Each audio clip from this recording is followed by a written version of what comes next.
issue. 4 chronological orders of assaults.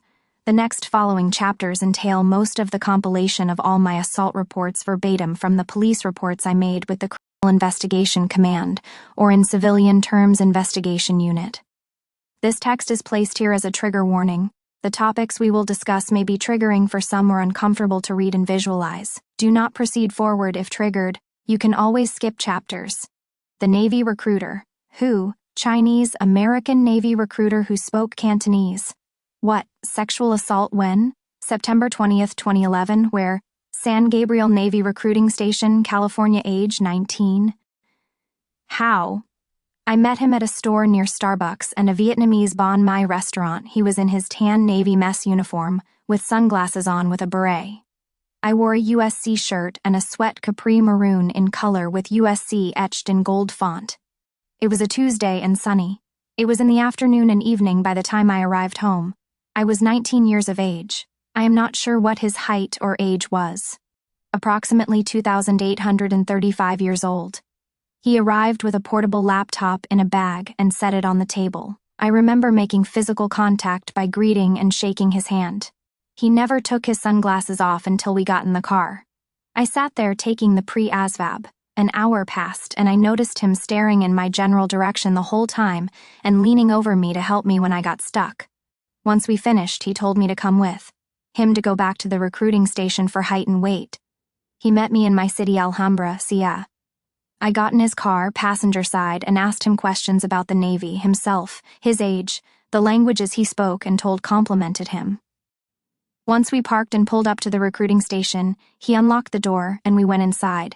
The building lights were off. He turned them on, walked to the desk, and shuffled some papers around.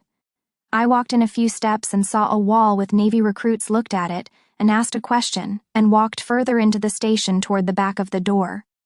Before I proceeded, he showed me a picture on his phone and told me he just had a child. I did not notice he had a ring on his finger. I continued to walk to the back of the office, my back facing the door. Unexpectedly, he pulls my ponytail back and I collapse onto him from behind. His arms wrap around me and onto my breast. He squeezes them. My face blushes and he pulls my hand and pulls me into the small storage room next to the entrance. He was against the wall next to the door, unzips his pants and belt, and pulls his penis out, telling me to suck it, and asks me if I ever had an Asian cock inside my mouth. I placed my mouth on his male appendage as ordered while he puts his hand on the back of my head and neck, thrusting it, pulling my hair, while he thrusts his male appendage in and out of my mouth. My eyes began to tear while I was on my knees, and I yelled no out while his male appendage was in my mouth. After that, he just stopped and told me, "Let's go." He pulls his male appendage back in and zips up his pants, then takes me back home. On the car ride home, he told me not to say anything, delete it from my mind, it never happened. He then called me after I got home, and I answered. My boyfriend was there, so I just acknowledged. In that moment, I was nervous, and I ended up telling my boyfriend happened, but I was ignored. I went to my scheduled college classes as normal the next day and decided to tell my college professor what happened. They heavily influenced me to report it. The San Gabriel Police Department has records on file for this incident. I went to the police station a few days later and they wanted to do a wiretap. But by the time we got to the recruiting station, the Navy had got wind of it and moved him to another unit. I later found out in the investigation that he stonewalled them or remained silent and did not cooperate in the investigation. I was at MEPS Military Entrance Processing Center that month, signing my initial entry paperwork for the United States Army. This case was unfounded not because it never happened, but due to the negligence of the assailant's lack of testimony. The experience of a naive, non-traumatized person. A person who has never been exposed to or educated about sexual violence is likely to respond very differently to an assault. At 19 years old, being naive and inexperienced, I did not have the awareness or framework to understand what was happening to me. How a non-traumatized, naive person might react. 1. Confusion and frozen response. The experience was bewildering and sudden. My mind was struggling to process the shift from a normal interaction to a horrifying violation. The confusion made it difficult to react effectively. I remember feeling paralyzed, the shock and disbelief clouding my ability to react with the strength and defiance I now possess. 2. compliance out of fear or obedience, without prior knowledge of what constituted sexual assault or how to respond. I complied because I feared what might happen if I resisted. The authority figure's status as a Navy recruiter in uniform also played a significant role in my compliance. I was young, eager to prove myself, and had no understanding that what was happening was criminal. All I knew was that if I resisted, something worse could happen. The idea of defying someone older, who seemed like a respected professional, felt impossible. 3. Delayed realization. It was only later that I began to fully grasp the severity of what happened. I questioned myself, wondering if I had done something wrong, which only deepened my confusion and shame. It was a vicious cycle of self-blame and denial, made worse by the reaction of those I tried to confide in. It felt like shouting into a void where my voice wasn't heard. 4. Difficulty reporting or seeking help. When I tried to confide in my boyfriend and was ignored, it reinforced my belief that what happened was not important or would not be taken seriously. This dismissal only made me doubt myself more. Later, when I did try to report the incident, the authorities' reaction felt like another betrayal. The effort to seek justice felt futile, and the trauma of not being believed or supported only compounded the original harm. It was as if the world had conspired to make me feel that my pain was insignificant. 5.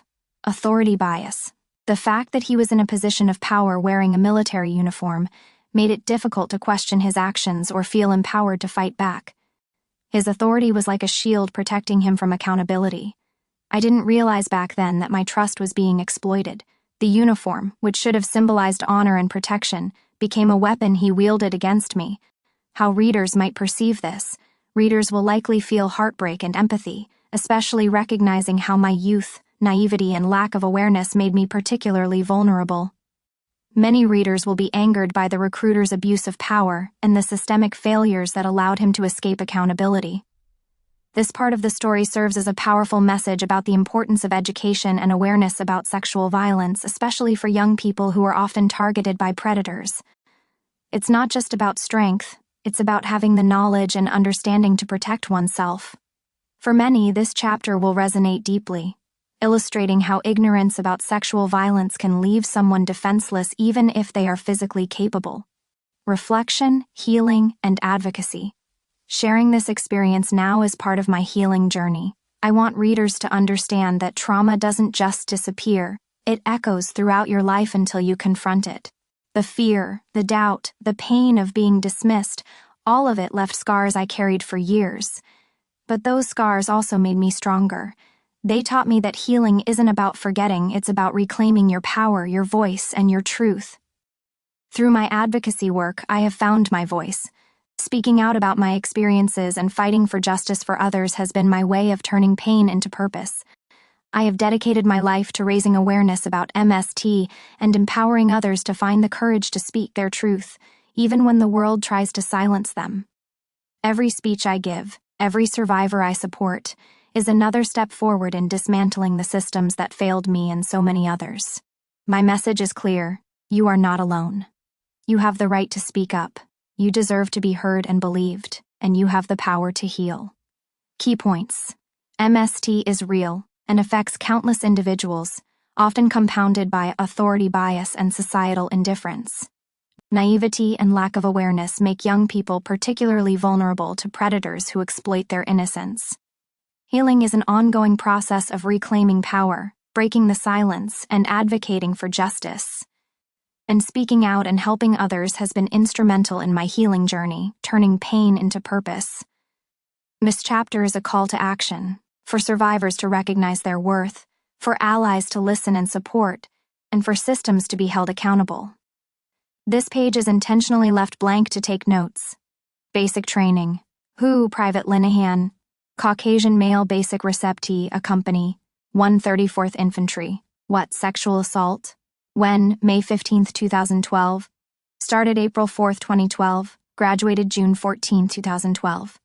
Where, live, night fire exercise, Fort Jackson, South Carolina.